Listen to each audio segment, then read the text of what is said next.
inisiatif kami pada tahun 2015, kami sudah melihat banyak perubahan dan kemajuan di Indonesia terkait hidup ramah lingkungan. Mulai dari pembuangan sampah pada tempatnya, sampai dengan pengurangan konsumsi produk sekali pakai. Cara lain adalah dengan melakukan upcycling.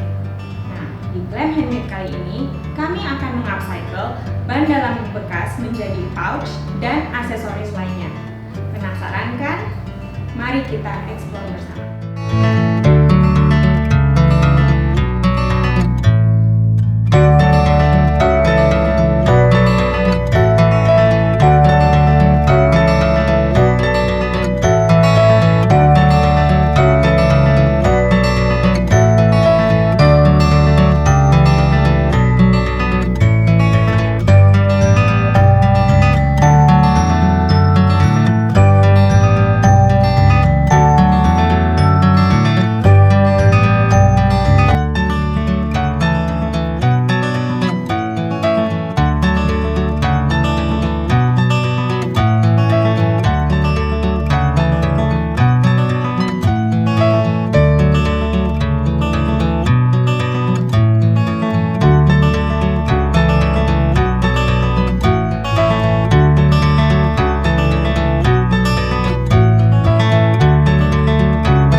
Acara ini dipersembahkan oleh GLAM Society dan Merdeka 106,7 FM.